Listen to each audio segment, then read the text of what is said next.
Hey guys, welcome back to my channel. ఈరోజు అయితే ఒక ఇంట్రెస్టింగ్ బ్యాటిల్ జరగబోతుంది. Defending champions versus most impressive team of the season SRH మధ్యలో ఈరోజు clash అయితే ఉంది. ఈ మ్యాచ్ అనేది 3 o'clock స్టార్ట్ అవుతుంది.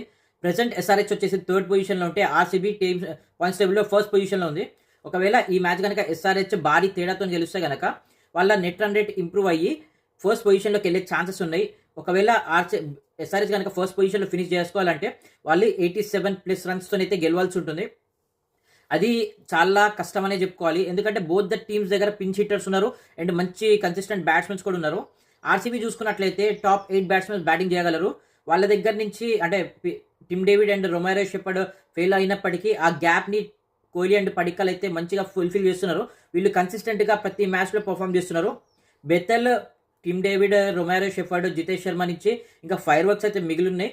ఆ బ్యాట్స్మెన్స్ కనుక ఫామ్లోకి వచ్చి వాళ్ళు కూడా రన్స్ కంట్రిబ్యూట్ చేయగలిగితే ఆర్సీబీని ఆపడం అయితే ఎస్ఆర్హెచ్ వంతు కూడా కాదు. ఎందుకంటే అంత క్రియల్ బ్యాట్స్మెన్స్ ఉన్నారు అండ్ పిన్స్ హిట్టర్స్ 4 ఉన్నారు.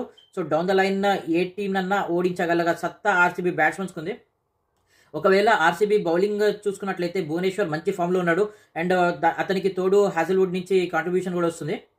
సో ఈ టీంకి present Krunal Pandya all round services కూడా హెల్ప్ అవుతున్నాయి. లాస్ట్ సీజన్లో చూస్తున్నాం కృణాల్ పాండ్యా చాలా మంచి పర్ఫామ్ చేస్తున్నాడు అండ్ ఈ సీజన్లో కూడా దాన్ని కంటిన్యూ చేస్తూ కొన్ని డీసెంట్ పర్ఫార్మెన్సెస్ అయితే ఇచ్చాడు. మెయిన్గా బౌలింగ్లో లీడింగ్ వికెట్ టేకర్స్ లిస్ట్లో కూడా ఉన్నాడు అండ్ బ్యాటింగ్ నుంచి కొద్ది కంట్రిబ్యూషన్ కూడా వస్తుంది. సో ఈ top 4 batsmen and Krunal Pandya కనుక విరుచుకు పడితే ఆర్సీబీని ఆపడం అయితే కాదు. ఎస్ఆర్హెచ్లో కూడా పిన్స్ హిట్టర్స్ ఉన్నారు. బట్ వాళ్ళ మెయిన్ స్ట్రెంత్ వచ్చేసి బ్యాటింగ్ అనేది చెప్పుకోవాలి. ఎందుకంటే బౌలింగ్లో ఫైర్ వర్క్స్ వస్తున్నాయి కానీ బౌలర్స్ అనేది ఎక్స్పెన్సివ్ అవుతున్నారు. ఒకవేళ ఈరోజు బ్యాటింగ్ కనుక చూసుకుంటే ఇషాన్ కిషన్, అభిషేక్ శర్మ, ట్రావిస్ హెడ్ ఇంకా ఫామ్లోకి రాలేదు. ఇంకా ఫైర్ వర్క్స్ అంటే ఆ సార్ట్ ఆఫ్ అంత క్యాపబిలిటీ ఉన్న ప్లేయర్ ఈ సీజన్లో ఆన్ అండ్ ఆఫ్ పర్ఫామ్ చేస్తున్నప్పటికీ Travis head sort of innings అయితే రాలేదు. క్లసన్ మంచి ఫామ్లోనే ఉన్నప్పటికీ తక్కువ స్ట్రైక్ రేట్తో ఆడుతున్నాడు. నితీష్ రెడ్డి నుంచి కూడా కంట్రిబ్యూషన్స్ వస్తున్నాయి. మెయిన్గా వాళ్ళ బౌలర్స్లో షాకిబ్ హసన్ అండ్ ప్రఫులింగే మంచి ఫామ్లో ఉన్నారు. Ishan Malinga one of the leading wicket takers ఉన్నాడు అండ్ ప్యాట్ కమిన్స్ అయితే captain leading from the front అనేది చెప్పుకోవచ్చు. ఈ ప్యాట్ కమిన్స్ వచ్చిన దగ్గర నుంచి వాళ్ళ టీం అయితే చాలా స్ట్రెంత్ అయింది అండ్ బౌలింగ్ యూనిట్ కూడా చాలా మంచిగా పర్ఫామ్ చేస్తుంది.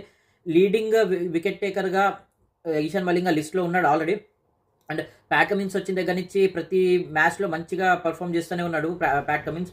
సో ఈరోజు టాప్ టీమ్స్ మధ్య రైవలరీ నాకైతే రన్స్ ఫ్లో అయితే కనిపిస్తుంది. ఎందుకంటే ఇద్దరు టీమ్స్ దగ్గర మంచి బ్యాటింగ్ లైనప్ ఉంది. పిన్స్ హిట్టర్స్కి అయితే కొదవలేదు. So I was expecting 220+ runs in both the innings. ఒకవేళ ఏ టీం ఫస్ట్ బ్యాటింగ్ చేసినా 220+ టార్గెట్ అనేది ఇచ్చుడైతే ఖాయంగా కనిపిస్తుంది.